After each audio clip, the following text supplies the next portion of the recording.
성령에 관한 말씀이죠. 성령님은 어떤 분이십니까? 성삼위 하나님의 제3위가 되시죠. 로마서 8장을 보면 그리스도의 영, 하나님의 영이라고 표현하고 있습니다. 우리는 성령님을 통해서 하나님을 알고 예수 그리스도를 알게 됩니다. 성령님은 어떤 일을 하십니까? 지난주에 제가 4가지를 얘기했습니다. 첫째, 성령님은 따라서 합시다. 그리스도 안에 내주하신다. 그리스도인 안에 내주하신다. 예. 예수님을 믿는 사람들 안에 함께 계시는 분이 성령님입니다. 예수님 그렇게 말씀하셨잖아요. 내가 세상 끝날까지 너희와 항상 함께 있으리라. 어떻게? 성령님을 통하여. 두 번째, 성령님은 우리가 하나님의 자녀임을 증거하십니다. 여러분, 우리가 신앙생활 하면서 내가 하나님의 자녀라는 것을 확신하는 것이 매우 중요한데, 우리가 어떻게 하나님의 자녀라는 것을 확신합니까? 로마서 8장을 보니까 내주하신 성령님께서 우리가 하나님의 자녀임을 증언하신다는 겁니다. 세 번째 중요한 내용인데요, 성령님은 어떤 일을 하십니까? 따라서 합시다. 성령님은 우리를 인도하십니다. 제가 지난주에 내비게이션 얘기를 했습니다. 한 번도 가보지 않는 길을 우리가 찾아갈 때 내비게이션이 있으므로 우리는 안심하고 가게 됩니다. 성령님은 우리의 내비게이션이 되셔서 우리가 어디로 가야 할지를 정확하게 알려주시는 분입니다. 그래서 성령님은 우리의 생각을 인도하시고 그리고 우리의 행동을 인도하신다는 말씀을 드렸습니다. 육신의 생각은 사망이요 영의 생각은 생명과 평안이라고 했습니다. 만약 너희가 육신대로 살면 반드시 죽을 것이로되 영으로서 몸의 행실을 죽이면 살리라고 말씀하고 있습니다. 죽고 사는 것이 바로 우리가 성령님의 인도를 받느냐 받지 못하느냐에 달려있다는 것입니다. 네 번째로 성령님은 우리의 연약함을 도우신다는 겁니다. 우리가 예수 그리스도를 믿는 믿음을 가지고 있어도 사실 우리는 어떤 존재인가? 연약한 존재라는 거죠. 그러면 우리의 연약함을 아시는 성령님께서 우리를 어떻게 도우십니까? 우리를 위하여 친히 간구하심으로 우리를 도우신다는 겁니다. 말할 수 없는 탄식으로 우리를 위해 간구하시는 성령님, 우리가 어떻게 기도해야 될지 모를 때도 우리 안에 계신 성령님께서 우리를 위하여 탄식하심으로 우리가 어떻게 기도해야 될지, 무엇을 위해 기도해야 될지 도우시는데, 특히 성령님은 우리가 하나님의 뜻대로 간구하시도록 도우신다는 겁니다. 그러니 얼마나 든든한 일입니까? 다 여기 보세요. 여기 다 여기에 집중해. 예, 저를 보셔야 됩니다. 졸리기도 하고 또 이렇게 시선이 엉뚱한 데로 가기가 쉬운데요. 자, 따라서 합시다. 성령님은 우리 안에 내주하십니다. 성령님은 우리가 하나님의 자녀임을 증거하십니다. 성령님은 우리를 인도하십니다. 성령님은 우리의 연약함을 도우십니다. 얼마나 든든한 일입니까? 그래서 믿음의 사람은 성령의 사람이고 성령의 사람이란 성령의 지배를 받는 사람입니다. 이렇게 성령의 지배를 받는 사람은 반드시 승리한다. 반드시 이긴다. 이게 로마서 8장 후반부의 내용입니다. 로마서 8장 37절에 뭐라고 얘기합니까? 우리를 사랑하시는 하나님이 계시기 때문에, 따라서 합시다. 우리가 넉넉히 이긴다. 겨우 이기는 게 아니라 여유 있게 이긴다는 거예요. 우리의 승리는 확실하다는 것입니다. 여러분, 우리가 살아가다 보면 우리의 삶의 현실 속에서 무엇을 겪게 됩니까? 죄의 유혹을 우리가 경험하게 됩니다. 신앙이 흔들리죠. 또 삶의 고난을 겪게 되면 우리가 낙심하고 좌절하게 됩니다. 그런데요, 그런 유혹과 고난이 우리에게 닥친다 할지라도 우리 안에 계신 성령님이 우리를 도우셔서 반드시 그 고난을 이겨낼 수 있게 해 주신다는 것입니다. 넉넉히 이기느니라. 아멘. 그게 믿음이에요. 내가 뭘 해보려고 하기보다는 내 안에 계신 성령님이 나의 연약함을 도우신다. 나는 오직 성령님을 의지하며 믿음으로 나아가겠다. 이런 여러분 마음을 가지고 주님을 의지할 수 있기를 바랍니다.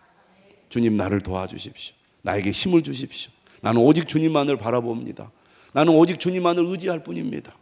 그렇게 겸손한 마음으로 주님을 구하면 주님이 우리에게 힘을 주시고 지혜를 주셔서 우리의 삶의 현실 속에서 어려움을 이겨낼 수 있도록 해주신다는 겁니다. 자, 말씀을 여러분 잘 들으시기 바랍니다. 18절 이하의 말씀에서 중요한 단어는 바로 고난입니다. 예수님을 믿어도 역시 우리의 삶에는 고난이 있다는 거죠. 예수님이 사실 우리를 위해서 고난의 길을 가셨습니다. 그러니 하나님의 자녀요, 예수 그리스도와 함께 상속자인 우리도 고난이 뒤따를 것이라고 말씀합니다. 그런데 이 고난 가운데서도 우리가 반드시 이 고난을 이기고 승리할 수 있다고 약속하고 있습니다. 우리 안에 계신 성령님이 그렇게 도와주실 거라는 거죠. 로마서 8장 28절은 그런 배경을 가지고 있는 본문입니다. 모든 시대, 모든 그리스도인들이 좋아하는 구절이죠. 우리가 성경 말씀을 읽거나 듣다 보면 마음에 와닿는 구절들이 있잖아요. 로마서에 인기 있는 구절, 성도들이 사랑하는 구절이 로마서 8장 28절입니다. 자, 한번 같이 읽어볼까요? 시작. 우리가 알거니와 하나님을 사랑하는 자, 곧 그의 뜻대로 부르심을 입은 자들에게는 모든 것이 합력하여 선을 이루느니라. 아멘. 우리가 살다 보면 좋은 일도 있고 나쁜 일도 있습니다. 즐거운 일도 있고 슬픈 일도 있어요. 잘 되는 것도 있고 못 되는 것도 있어요. 여러분, 우리가 좋은 일, 기쁜 일, 어떤 일이 잘 되면 얼마나 신바람이 나고 살만합니까? 그런데 반대로 우리가 어려운 일을 겪거나 슬픈 일을 당하거나 삶의 고난을 겪게 되면 낙심하지요. 하나님, 어떻게 나에게 이러실 수가 있습니까? 우리가 이런 행동을 하고 이런 태도를 보이게 된다는 것입니다. 그런데 이 구절은 우리에게 뭘 얘기해 주냐면 모든 것이 합력하여 선을 이루느니라. 비록 그 일을 겪고 있을 당시에는 왜 나에게 이런 일이 생겼을까? 왜 하나님 내게 이런 어려움을 주십니까? 라고 우리가 하나님 앞에 탄식하지요. 그 당시에는 우리가 이해하지 못할 때가 있습니다. 그런데 하나님은 어떤 분이신가? 좋은 일, 나쁜 일, 결국 이 모든 일이 다 합해져서 결과적으로는 선한 결과를 낳게 된다는 것입니다. 어려움을 겪고 있을 당시에는 하나님이 원망스럽죠. 하나님이 이해가 되지 않습니다. 너무 답답하죠. 그런데 우리가 삶의 경험 속에서 무엇을 많이 깨닫습니까? 지나고 나서 보니까 그 당시 내가 겪었던 어려움이 그저 손해나 꼭 우리에게 잘못된 것만은 아니구나. 이런 일들이 쌓이고 쌓여서 결국에는 선한 결과를 가져왔구나. 이걸 우리가 깨닫지 않습니까? 우리 믿음의 사람들은 이런 확신을 가져야 됩니다. 모든 것이 합력하여 선을 이루느니라. 여기서 사실 선은 궁극적인 의미는 최종적인 구원을 가리킵니다. 구원의 완성을 얘기하는 거죠.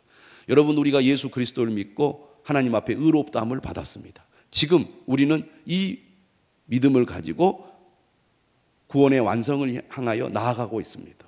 그러나 구원의 완성은 아직 이루어지지 않았죠. 우리는 여전히 육신을 가지고 이 땅에서 살아갑니다. 그러다 보니까 삶에 부침이 있어요. 그런데 오늘 말씀은 우리에게 뭘 가르쳐 주느냐? 하나님께서는 반드시 우리를 도우셔서 최종적인 구원에 이르게 할 것이다. 그런 약속입니다. 우리가 믿음이 약해질 때도 있고요. 때로는 하나님을 떠나서 방황할 때도 있잖아요. 그럼 믿음의 사람들은 어떤 확신이 있습니까? 내가 때로는 넘어지기도 하고 하나님의 마음을 아프게도 하고 때로는 어느 순간 교회를 떠날 때도 있어요. 하나님 안 믿겠다고.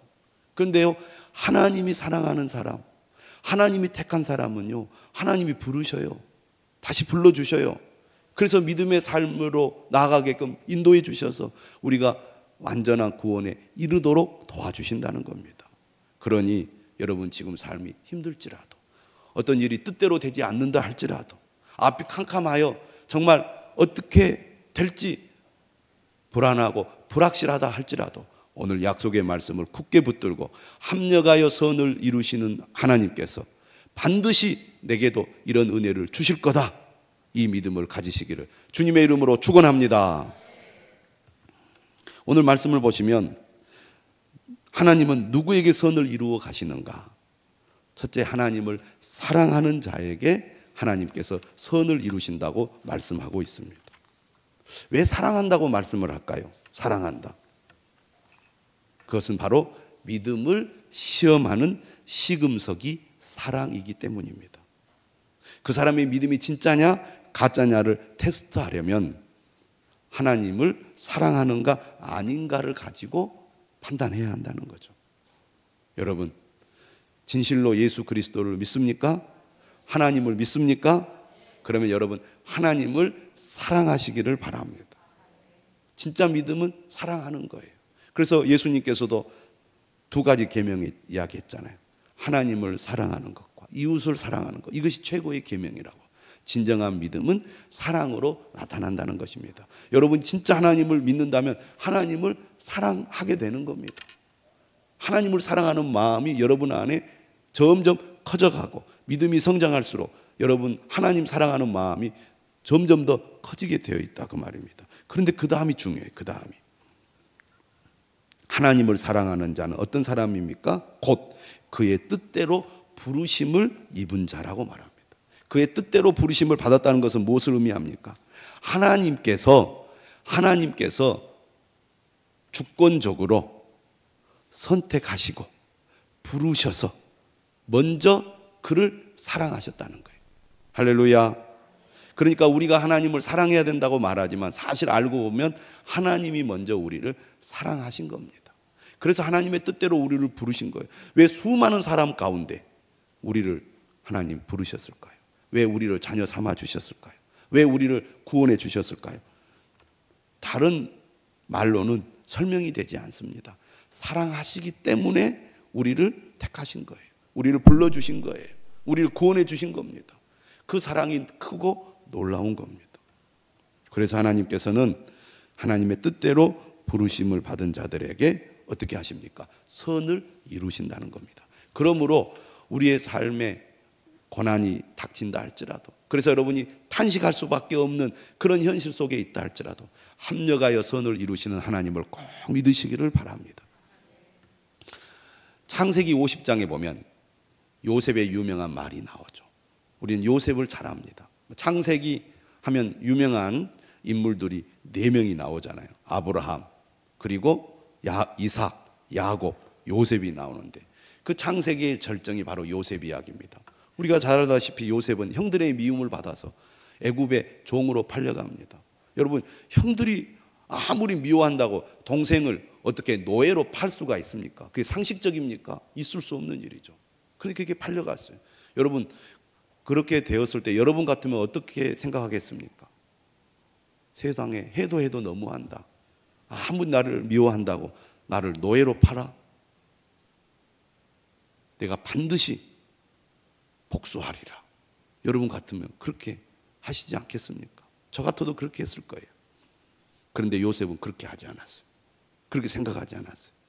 합력하여 선을 이루신 분께서 나를 애굽으로 보낼 때는 뜻이 있을 거다, 이렇게 생각했어요. 뭘 보고 그렇게 할 수 있습니까? 만약에 자신의 처지를 원망하고 또 형들을 향한 복수의 마음을 가졌다면 아마 자포자기하면서 막 분노를 계속 쌓았을 겁니다. 근데 그가 보디발이라는 사람의 집에서 종살이할 때 엄청 열심히 성실하게 일을 해요. 그래서 보디발이라는 그 장군의 눈에 띄어서 가정 총무가 됩니다. 그것은 자신이 생각하지 않는 일이 닥쳤음에도 불구하고 그것을 부정적으로 바라보지 않았다는 것을 의미합니다. 그런데요, 보디발의 아내가 이 요셉을 또 좋아하잖아요. 그래서 요셉을 유혹을 합니다. 요셉이 끝내 물리쳐요. 그러니까 화가 난 보디발의 아내가 오히려 요셉을 고발합니다. 나를 겁탈하려고 했다. 그래서 감옥에 갇혀요. 세상에 주인의 아내를 범해서는 안 된다는 그 생각으로 보디발의 아내를 멀리했더니 오히려 나에게 누명을 씌워서 감옥에 쳐넣어 내가 가만히 있지 않으리라, 이럴 수 있잖아요. 그런데 요셉은 그렇게 생각하지 않았어요. 반드시 여기에는 하나님의 뜻이 있을 거다.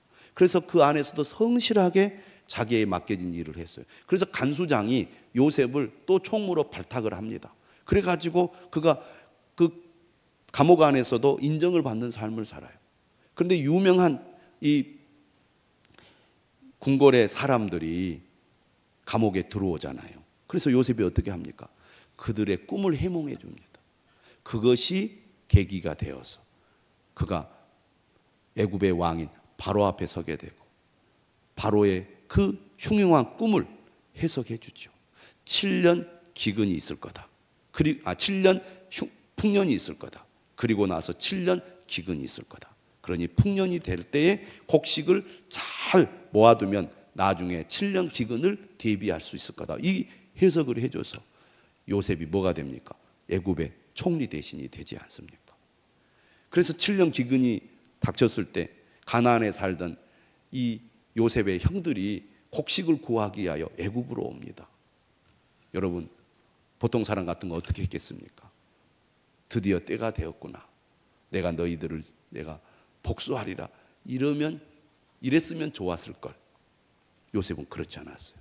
형들에게 자신을 밝혔을 때 형들은 두려워했습니다. 이제 요셉이 우리를 죽이겠구나. 그때 요셉이 한 유명한 말이 창세기 50장 22절에 나옵니다. 당신들은 나를 해하려 하였으나 하나님은 그것을 선으로 바꾸사 오늘과 같이 많은 백성의 생명을 구원하게 하시려 하셨나니. 오히려 내가 애굽으로 노예로 온 것이 결국 하나님의 뜻을 이루기 위한 것이었다. 내가 애굽에 왔기 때문에 애굽의 많은 사람들과 주변의 많은 사람들이 기근으로부터 생명을 보호받을 수 있었다. 이렇게 얘기합니다. 그러니까 요셉은 로마서 8장 28절의 말씀을 삶 속에서 깨달은 사람이고 그것을 믿음으로 고백한 사람입니다. 하나님은 그것을 선으로 바꾸사.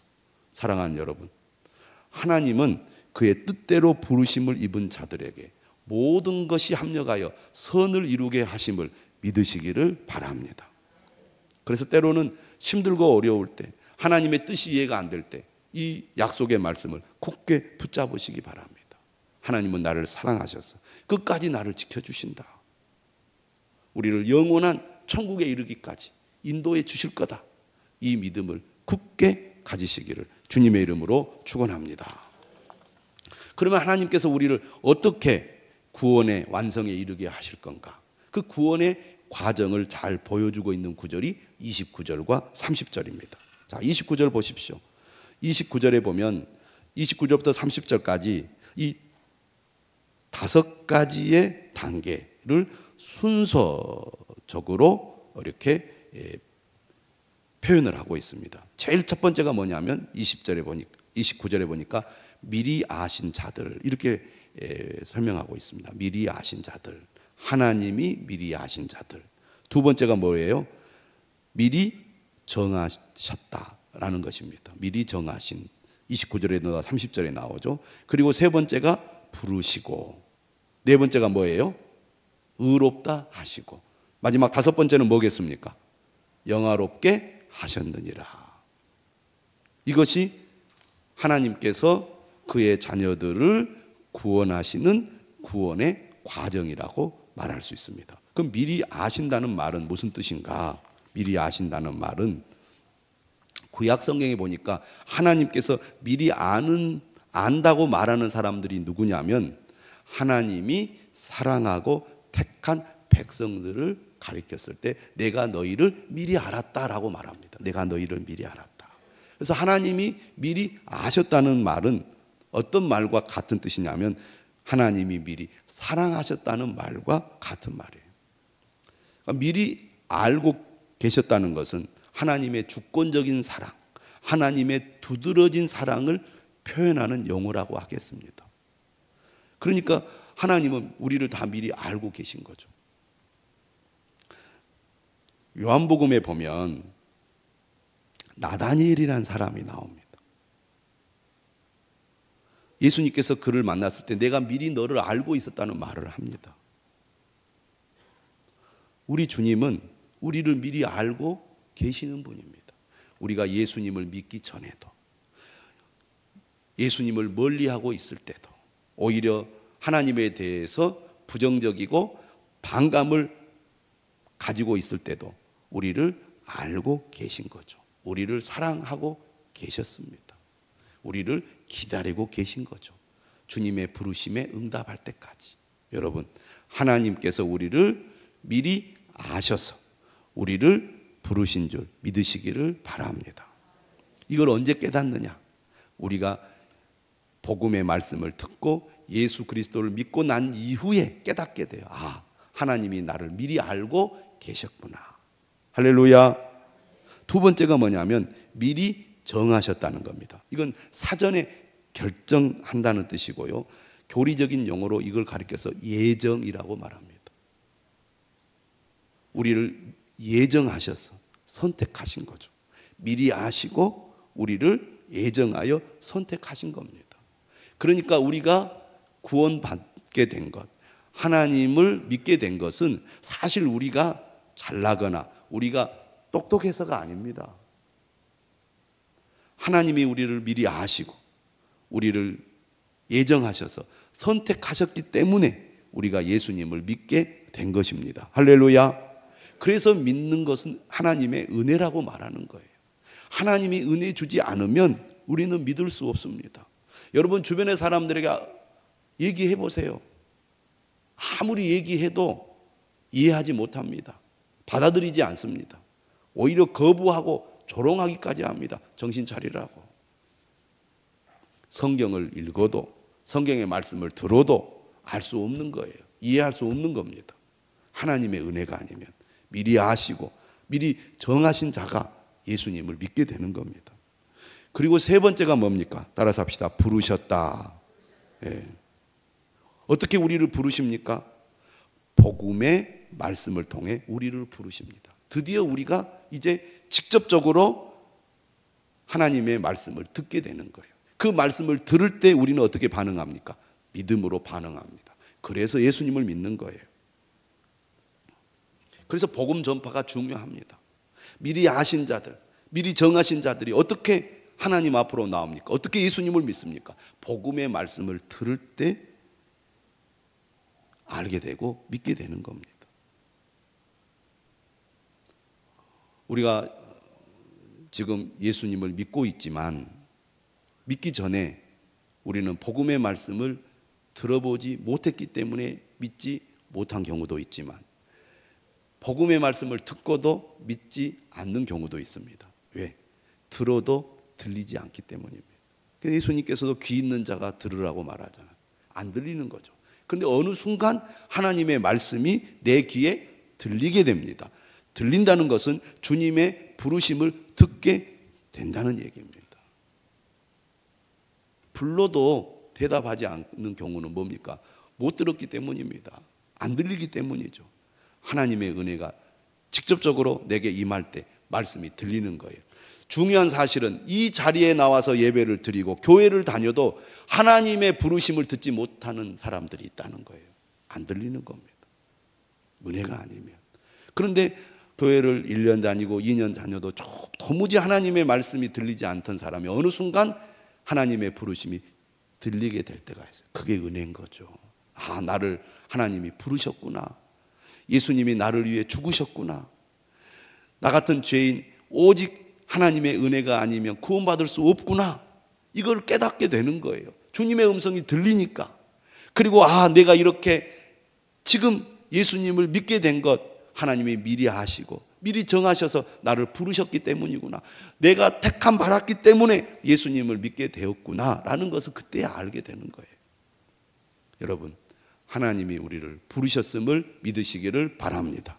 그렇게 믿음으로 반응할 때 우리가 구원을 받게 되는 거예요. 그걸 가리켜서 오늘 네 번째 뭐라고 말하느냐면 따라서 합시다. 부르신 그들을 또한 의롭다 하시고. 자, 의롭다 함을 받는 것, 의롭다 하는 것, 로마서에서 가장 많이 반복해서 나오는 용어입니다. 구원을 주로 의롭다 함을 받는다, 의롭다 한다는 용어로 표현을 해요. 그래서 구원이라는 단어보다는 의롭다 함을 받는다, 의롭다고 인정한다, 이 말을 많이 사용해요. 왜 그럴까요? 모든 인간이 죄인이기 때문입니다. 죄인은 결코 하나님 앞에 설 수가 없어요. 로마서 3장 23절 뭐라고 말합니까? 모든 사람이 죄를 범하였음에 하나님의 영광에 이르지 못하더니, 거룩하신 하나님 앞에 죄인은 결코 설 수가 없기 때문입니다. 죄가 다 없어져야, 죄로부터 깨끗해져야 의로우신 하나님 앞에 설 수 있거든요. 그래야 하나님의 영광에 이르게 되기 때문입니다.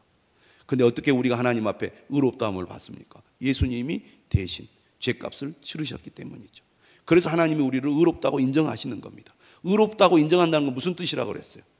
너는 죄인이었지만 예수님이 죄값을 치르셨기 때문에 너는 더 이상 죄가 없다, 무죄를 선고하는 것이라고 말씀을 드렸습니다. 더 나아가 우리에게 의로운 지위를 부여해 주시는 것, 이게 의롭다함이죠.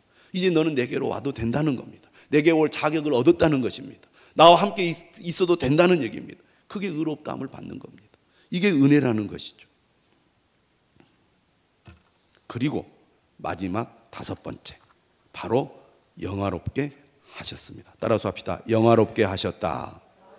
자, 이걸 영광이라는 단어로 표현할 수 있는데, 이미 로마서에서 이 영광이라는 명사를 여러 번 사용했습니다. 그것은 본질적으로 하나님의 영광, 하나님의 광채가 나타나는 것을 가리킵니다. 여러분, 하나님은 눈에 보이지 않잖아요. 형상이 없으시잖아요. 근데 하나님이 나타나실 때 그의 영광이 이렇게 드러났습니다. 그 영광을 통해서 우리는 하나님을 보게 되는 거죠. 그리고 그 하나님께서 우리 또한 영화롭게 하시는 거죠. 어떻게? 여러분, 우리의 운명은 새로운 세상에서 새로운 몸을 받게 될 것입니다. 지금은 우리가 썩을 몸을 입고 있지만 예수 그리스도처럼 우리도 신령한 몸으로 변화될 줄 믿습니다. 영원한 천국에서 예수 그리스도처럼 신령한 몸을 입어 하나님과 함께 영원한 삶을 살게 될 것을 우리는 말씀을 통해 확신하고 있는 것입니다. 이게 영광이라는 단어예요. 그런데 여기서 우리가 알아야 될 것은, 이렇게 우리가 영화롭게 되는 것은 이 땅에서 우리가 얻게 되는 게 아니라 구원의 완성에 이르게 되었을 때 우리가 받게 되는 겁니다. 그런데 여러분, 이 다섯 가지 단계를 본문에서 살펴보면 모두가 다 부정과거형으로 되어 있다는 거죠. 시제가 과거형입니다. 미리 아셨다, 미리 정하셨다, 부르셨다, 의롭다 하셨다, 영화롭게 하셨다, 이렇게 되어 있어요. 영화롭게 하실 것이다 이렇게 되지 않고 영화롭게 하셨다 이렇게 설명하고 있습니다. 이걸 가리켜서 학자들은 이렇게 표현합니다. 애언적 과거 시제다. 제임스 댄이라는 학자는 이렇게 얘기했습니다. 마지막 단어의 시제는 놀라운 것입니다. 그것은 신약에 포함되어 있는 가장 대담한 믿음의 예상입니다. 무슨 얘기입니까? 아직 이루어지지 않았지만 이루어질 것이 확실하기 때문에 과거형으로 썼다는 것입니다. 성령님이 보증해 주시죠. 하나님이 우리를 보호하시고 인도하셔서 구원의 완성에 이르게 될 거라는 것입니다. 그래서 이미 하나님 편에서 볼 때는 이루어진 거나 다름이 없다는 것입니다. 여러분, 우리가 지금 힘겹게 믿음의 삶을 살아갈 수 있습니다. 고난으로 인하여 우리의 믿음이 흔들릴 수 있습니다. 내가 끝까지 믿음을 지킬 수 있을까? 최종적인 구원에 이룰 수 있을까? 이런 의심이 들 수 있습니다. 오늘 성경은 뭐라고 얘기합니까? 걱정하지 말라는 거죠. 최종적인 구원에 이르게 될 거라는 것입니다. 그게 확실하다는 것입니다. 합력하여 선을 이루시는 하나님께서 반드시 우리에게 최종적인 구원에 이르게 하실 거라는 거죠. 그것을 확신하라는 것입니다. 그래서 와필드라는 박사는 이렇게 얘기했어요. 바울의 다섯 가지 부인할 수 없는 이 5단계는 하나하나가 깨뜨릴 수 없는 다섯 개의 고리로 된 사슬과도 같다. 미리 아시고 미리 정하시고 부르시고 의롭다 하신 하나님께서 우리를 영화롭게 하실 거라는 거죠. 할렐루야. 오늘 우리가 이 믿음을 가지고 살아갈 수 있기를 바랍니다. 예수 그리스도를 믿는다는 것 얼마나 감사하고 귀한 일입니까? 비록 지금 우리가 고난의 삶을 산다 할지라도 결코 낙심하지 마시기 바랍니다. 끝까지 책임지시고 끝까지 인도하시고 끝까지 구원에 이르게 하실 것입니다. 그러니 우리가 불안해할 것이 없다 그 말입니다. 저는 여러분들이 불안하지 않는 확실한 믿음으로 살아갈 수 있기를 바랍니다. 하나님은 우리가 빗나가지 않도록 철저하게 간섭하시면서 모든 것을 합력하여 선을 이루도록 도와주실 것입니다. 이 믿음으로 살아가는 저와 여러분들이 되시기를 주님의 이름으로 축원합니다.